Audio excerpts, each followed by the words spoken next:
오늘이 주일인데요, 첫 주일인데요. 사실 생각해보면 1년에 52주 중에 똑같은 한 주입니다. 지난주와도 다름이 없는 한 주입니다. 우리가 의미를 부여하지 않으면 똑같은 52주 중에 한 주에 불과합니다. 그런데 우리가 여기에 의미를 담습니다. 새해 첫 주일이다.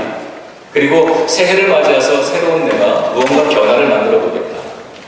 성가대도 보니까 올해부터 새로 성가대에 서시는 분들이 계셔서 드리는 말씀입니다. 이렇게 삶에 내가 변화를 만들어내면 이 오늘의 이 주일은 의미 있는 주일이 되는 것이고, 그냥 똑같이 맞이하면 52주 중에 한 주밖에 안 되는 거죠. 오늘 이 2015년이 저와 여러분들 우리에게 의미 있는 해, 뜻깊은 해가 되기를 주님의 이름으로 축원합니다. 저는 올해를 맞이하면서 이런 생각을 좀 해봤습니다. 우리 성가대 찬양을 들으면서도 제가 알기로는 큰 말실수하는 건지 모르겠지만 저희 진심을 항상 이해해 주신다고 믿고, 저는 설교를 할 때요 이런 이야기를 듣고 싶어요. 저 목사 설교 잘한다는 것보다는 설교는 좀 잘 못하는 것 같은데 왠지 은혜가 있다, 이런 얘기 들으면 좋겠어요. 제가 성가대 무슨 얘기 할지 아시죠? 성가대 찬양을 들으면 노래를 썩 잘하는 것 같지는 않은데 왠지 은혜가 참 된다. 아멘입니까? 저 찬양하는 모습 보면서 이런 생각해 봅니다. 저분들 모습, 찬양하는 모습, 여러분 모습 하나하나 이렇게 보는데, 저분들의 삶 속에 내가 알기는 저마다 하나의 큰 아픔이 있고 위기들이 있어요. 그런데 그 찬양을 할 때 그런 것들을 다 담아내는 그 고통과 그 죽음의 순간과 그 위기의 순간에 함께 하신 하나님. 그래서 생각해나? 제가 들으면 감동이 돼요. 늘 고맙습니다. 이 교회를 보면 교회가 이렇게 훌륭한 것 같지는 않은데 저기에 가면 왠지 은혜가 있어요. 그런 한 해 우리 함께 만들어봤으면 참 좋겠습니다. 오늘 말씀은, 오늘 설교의 제목도요 그냥 아주 심플하게 딱딱하게 줬습니다. 더 사랑하는 2015년, 더 사랑하는 2015년. 오늘 이 설교의 주제도 사랑입니다. 올해 우리 교회가 나아가야 될 하나의 방향입니다. 오늘 본문의 첫 구절 11절은 이렇게 말을 시작하죠. 서로 사랑해라. 서로 사랑해라. 하나님이 이같이 우리를 사랑하셨은즉 우리도 서로 사랑하는 것이 마땅하니라 그랬습니다. 서로 사랑하는 것이 마땅하다. 요한복음 13장에서는 이렇게 말씀하셨습니다. 새 계명을 너희에게 주노니 서로 사랑하라. 내가 너희를 사랑한 것 같이 너희도 서로 사랑하라. 이 사랑하라고 하는 것은 권고나 권유가 아니고 우리의 선택이 아니라 의무라고 하는 겁니다. 계명이라는 거예요. commandment, 명령이라는 겁니다. 그래서 우리들에게는 사랑해야 될 의무가 있는데, 그런데 그 사랑해야 될 의무, 그것의 근거는 뭐냐? 하나님이 이같이 우리를 사랑하셨으니 그랬어요. 하나님의 사랑이 근거가 된다는 겁니다. 선행하신 하나님의 그 사랑이 오늘 우리가 서로 사랑해야 되는 실천의 근거가 된거나, 다시 말하면 우리들의 사랑의 능력이 아니라 예수 그리스도의 사랑의 능력으로 우리가 서로 사랑할 수 있어야 된다는 거죠. 그런데 오늘 이 구절에서도 사랑해라 그랬는데 서로 사랑하라 그랬습니다. 왜 그랬을까 생각을 해봤습니다. 이 사랑이라고 하는 것, 서로 사랑하는 것이 중요하니까 우리는 올 한 해 함께 노력해, 함께 사랑해야 되는 의무가 있는 거예요. 함께 사랑하기 위해서 애써야 될 의무가 있다는 겁니다. 서로를 이해해야 되는 의무가 있다는 거죠. 근데 만약 하나님께서 내가 너희를 사랑한 것 같이 너희도 나를 사랑하라 그러셨으면 마음이 굉장히 부담스러웠을 것 같습니다. 하나님의 사랑이 어떤 사랑입니까? 하나님의 사랑은 거룩한 사랑, 아가파오의 사랑이잖아요. 우리가 성경을 통해서 만나게 되는 하나님의 사랑은 어떤 겁니까? 아담과 이브가 하나님을 배반하고 범죄했을 때 하나님은 용서해 주시고, 그럼에도 보호해 주시고, 그리고 범죄했을 때 노아의 홍수를 통해서 심판하시지만 다시 그것을 회복시켜 주시고, 바벨탑의 사건에서도 그렇게 보여지고, 또 이스라엘 백성이 광야 생활을 하는 동안에 그렇게 순간마다 하나님을 배반하고 믿음을 저버리고 불순종하고 이랬을 때에도 하나님은 그들을 포기하지 못하셨던 사람.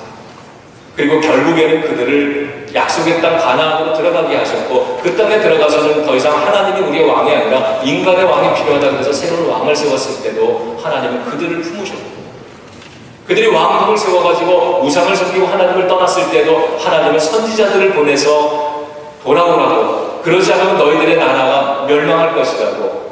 그러나 사람들이 그 선지자들을 핍박할 때 그러면 또 다른 선지자를 보내서 또 회개하고 내게로 돌아오라고 말씀해 주시고, 그래도 결국에 그들이 거역했을 때 나라가 멸망했지만, 포로로 끌려갔지만 다시 돌아오게 해주시는 그 하나님의 사랑, 그리고 결국엔 예수 그리스도를 통해서 우리들을 만나주시고 우리의 죄를 위해서 저 십자가에서 버림을 받고 상처받고 그렇게 우리의 죄를 대신 뱃값을 치워주시고 우리를 구원해 주신 그 하나님의 사랑입니다.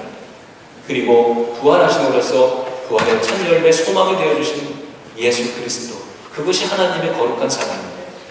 만일 하나님이 그 사랑으로 나를 사랑한 것처럼 너도 나를 사랑하라고 이러셨으면 아마 굉장히 부담스럽고 자신이 없었을 겁니다.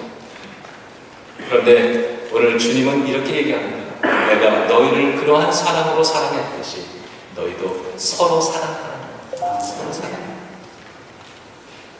하나님의 그 거룩한 사랑에 비교해보면 내가 할 수 있는 사랑, 우리가 하고 있는 사랑은 너무나 작고 초라한 것입니다.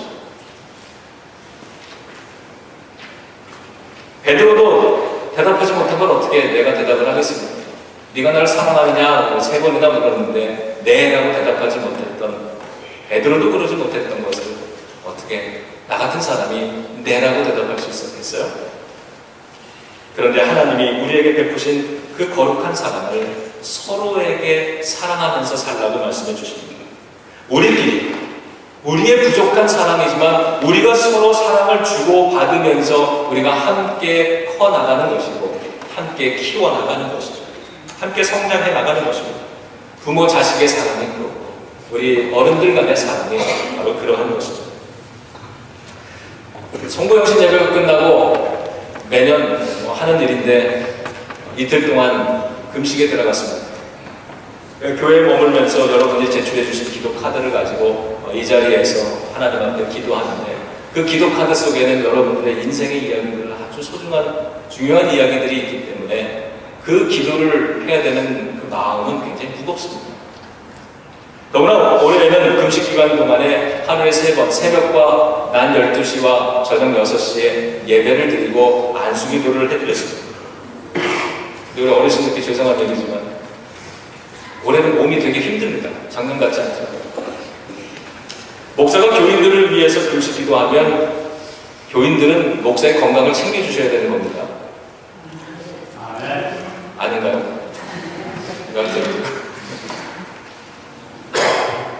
어제 토요일에 낮에 우리 그 권사님 한 분이 조기 생선 한 축을 주고 가셨어요.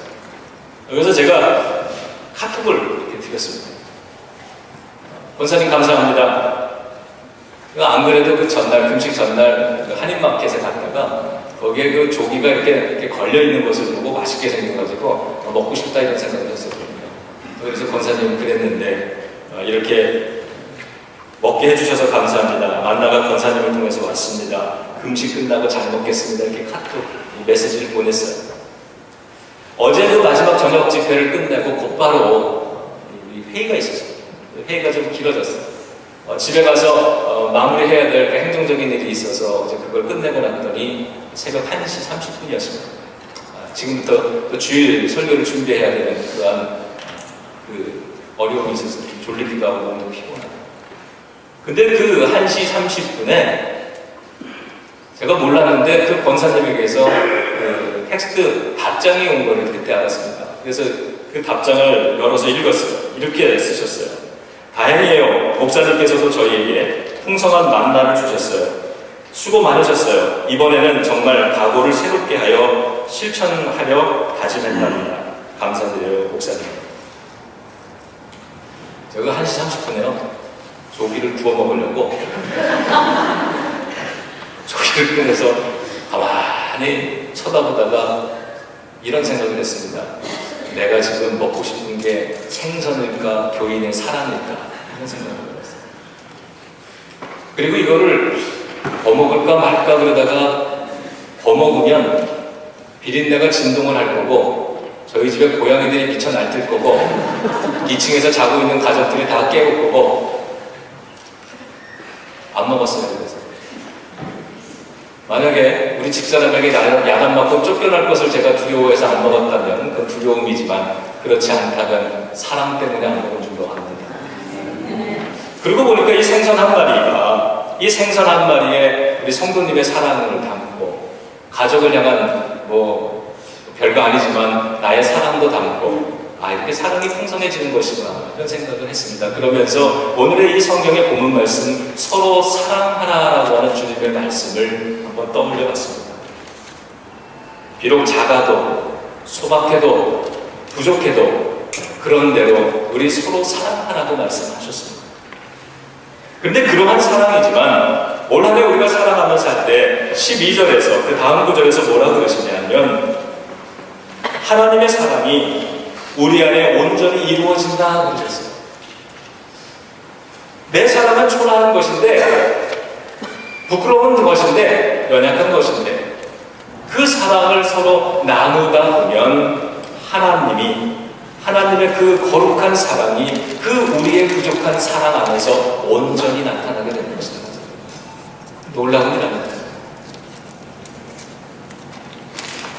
부족한 사랑이지만 서로 나누기 시작할 때 하나님의 사랑이 우리 안에 역사하십니다.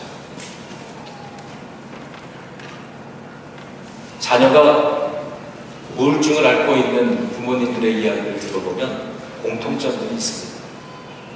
부모들이 엄청난 내려놓음을 해봅니다. 그 아이들이 잠자리에서 아침에 학교 가야 되는데 일어나지 못하고 늦잠을 자고 그럴 때 마음속에서 화가 나고 짜증이 나지만 야단을 치면 아이들이 더 아파진다는 거예요. 그래서 그것을 참고 사랑으로 다듬어주면서 끊임없이 그래야 됩니다. 사랑의 인내가 필요하다는 말을 합니다.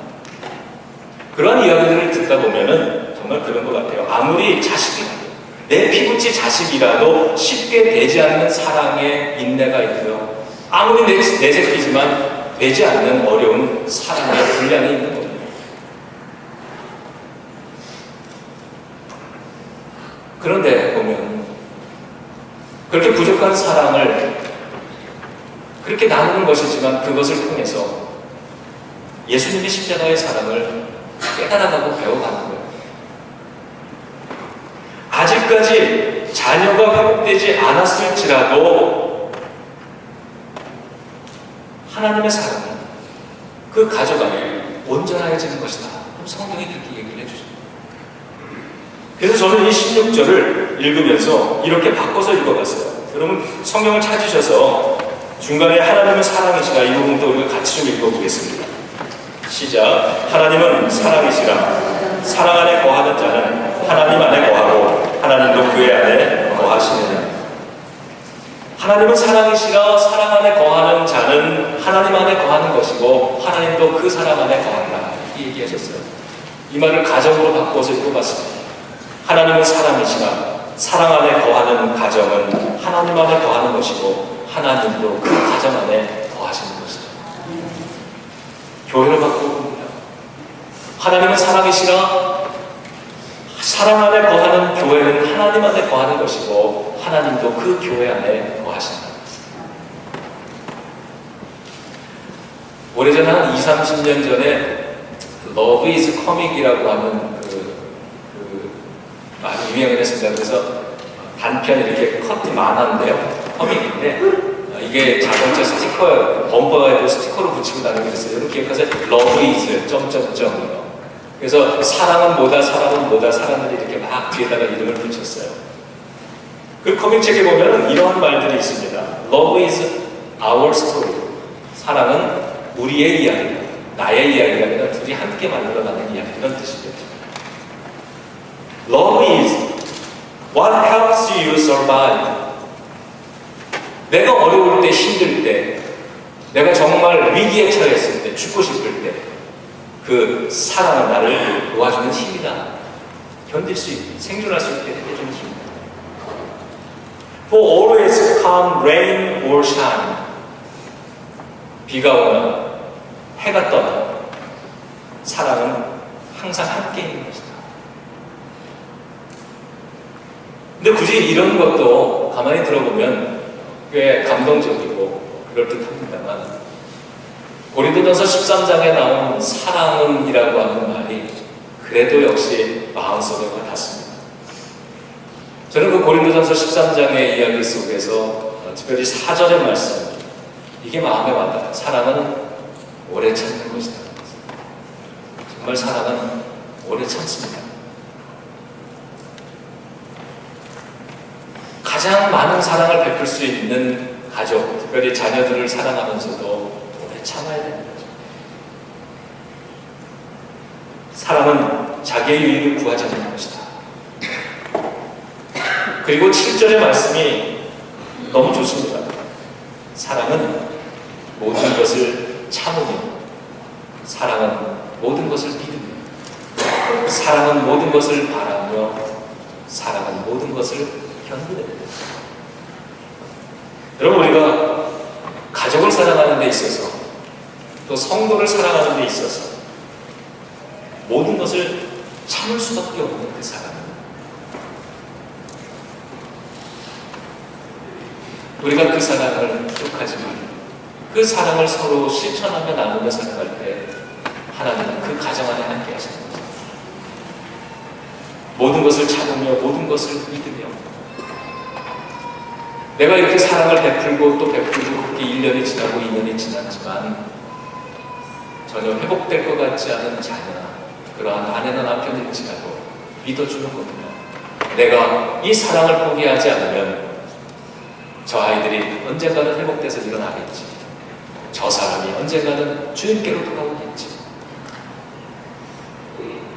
모든 것을 바라며 모든 것을 견디는구나. 소망할 수 없는 그때에 사랑은 소망을 갖게 합니다. 남들은 다 저 사람 절망이다, 안 된다고 말할 때 어머니는 아버지는 사랑이 있기 때문에 절대로 포기하지 않는 거죠. 그래서 바랄 수 없는 그때에 사랑 때문에 바라면서 살고 또 모든 것을 견딘다 그랬습니다. 이 모든 것들을 어떻게 견뎌낼 수 있을까? 사랑이죠. 예수님이 어떻게 저 십자가에서 저 고통을 다 견뎌내고 마지막까지 그리고 다 이루었다 말씀하실 수 있었을까? 바로 우리를 향한 큰 사랑 때문이죠. 사랑은 모든 것을 참으며, 사랑은 모든 것을 믿으며, 사랑은 모든 것을 바라며, 사랑은 모든 것을 견디며. 이 말씀을 가지고 다시 한번 생각해 봅니다. 내가 너희를 사랑한 것 같이 너희도 서로 사랑하며 살아. 그러면 하나님의 사랑이 너희 안에 온전해질 것이다.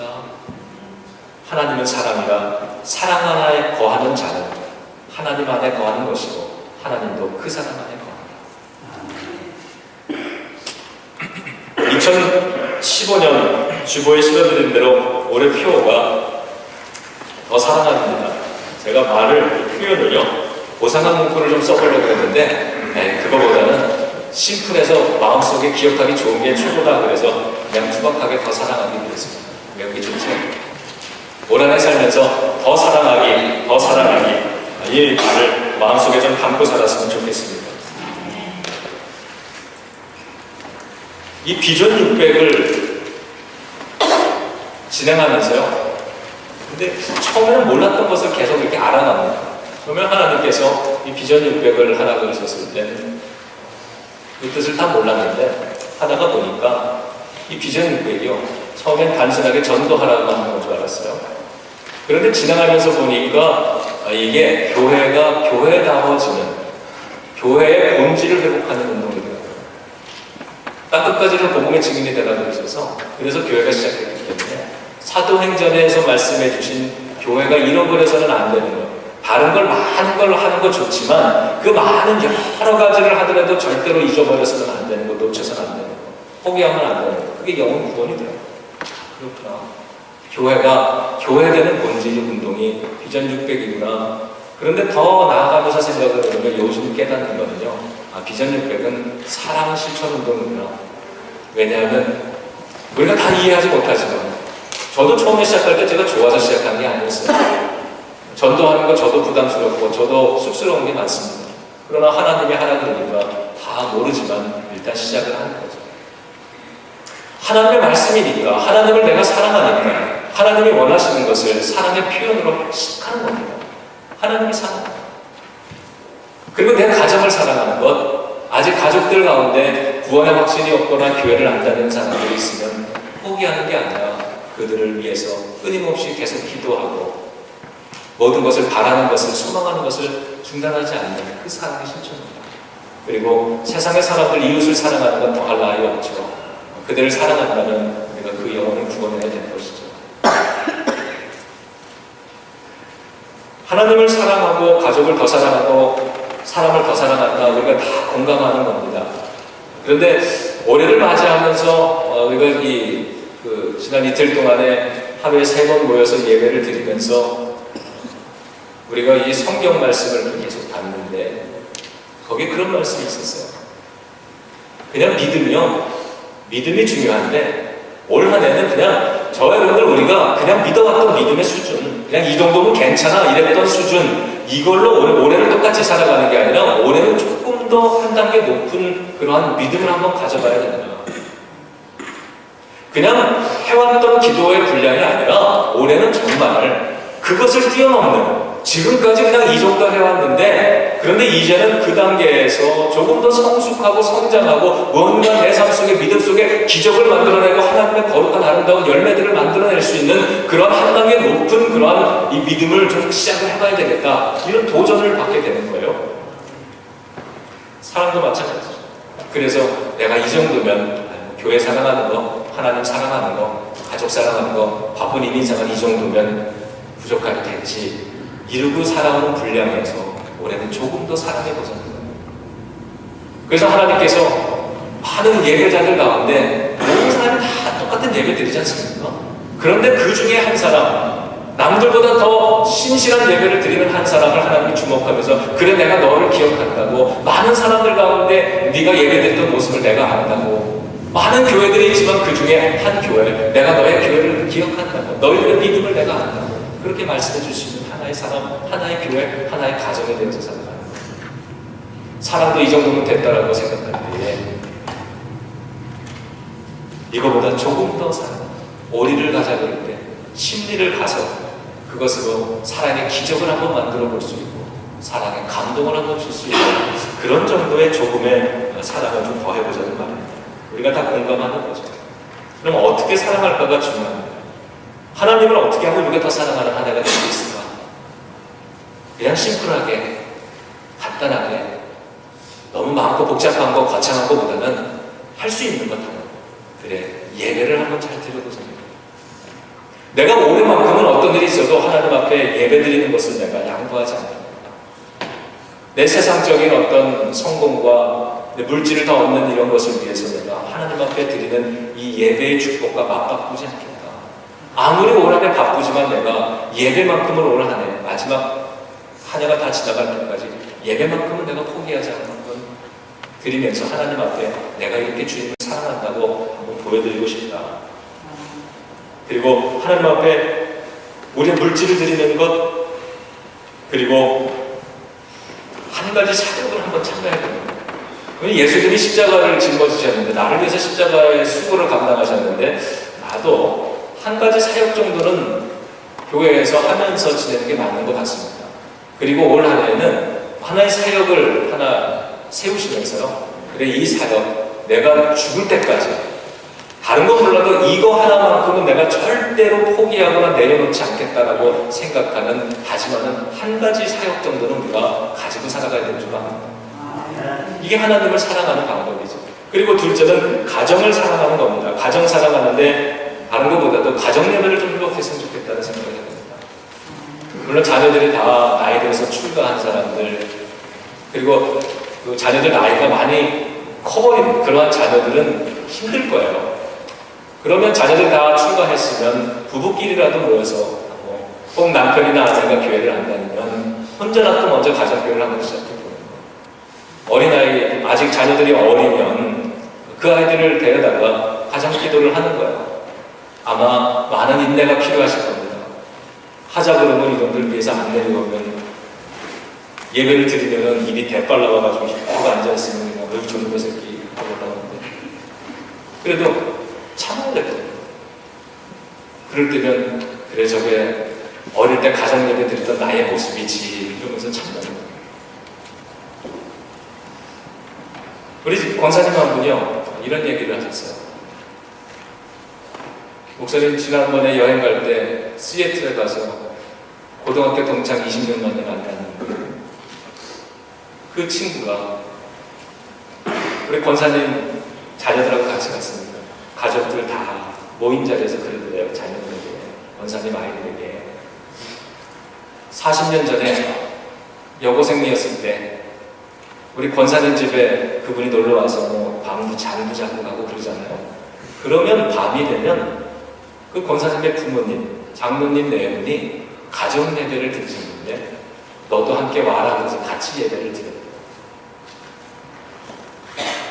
그런데 40년 만에 이런 얘기를 하더라고요. 그때 그 가정 예배 드리는 게 나는 얼마나 부러웠는지 몰라요. 나는 그게 얼마나 부러웠는지 몰라요. 가정 예배를 드리는 권사님도 저랑 똑같은 고백이 있어요. 부모님이 가정 예배 드리자 그러면 이게 귀찮고 싫어가지고 그리고 아버지 기도는 왜 이렇게 길어요? 몸을 베베 꼬고 눈도 살짝 실눈도 떠보고 예배 드리면 내내 이러고 앉아있고 내려와라 그러면 방에서 안 내려오고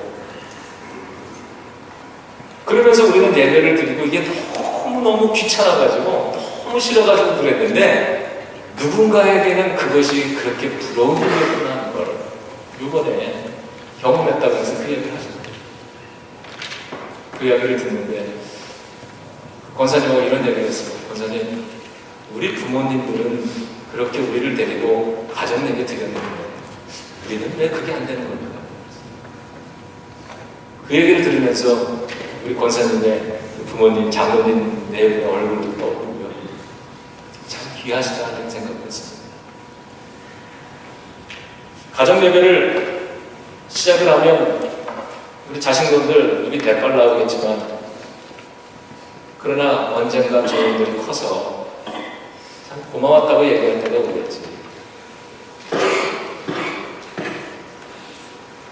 그리고 가족을 사랑한다는 건 가족과 대화를 조금 더 해보고 바쁘지만 근데 이 정도 대화하면 된 거지 내가 이 정도 가족을 위해서 돈 벌어오고 희생하면 된 거지 이런 거에서 조금 더 사랑해서 자녀들과 대화를 조금 더 해보고 그리고 가족들과 시간도 조금 더 한번 같이 지내보는 이렇게 한번 올해는 가족을 조금 더 사랑해보면서 한번 지내보자. 그리고 우리의 사랑, 이웃을 더 사랑하는 것 그거를 교회를 좀 초청해서 그들도 이 성전에서 하나님의 은혜 안에서 예배드리는 거 한 번쯤 인생에서 경험해보게 해주는 거예요. 정말 사랑한다면 교회를 그렇게 초청해야 되는 건 아닐까. 여러분 올 한 해 주님께서 저와 여러분들 우리들에게 더 사랑할 수 있는 힘과 용기를 주시길 주님의 이름으로 축원합니다. 올 한 해 그러한 사랑을 실천하는 그러한 우리 교회를 만들고 우리 인생을 만들고 비록 초라하고 부족한 나의 사랑의 분량이지만 이 속에 하나님이 온전하게 역사해 주시고 그리고 그 사랑의 실천을 통해서 내가 주님 안에 거하고 주님도 내 안에 주님이 우리 가정 안에 거해 주시고 우리 교회 안에 거해 주신다고 하는 이 말을 기억하면서 사랑하는 것을 포기하지 말고 중단하지 않는 한 해가 되기를 주님의 이름으로 축원합니다.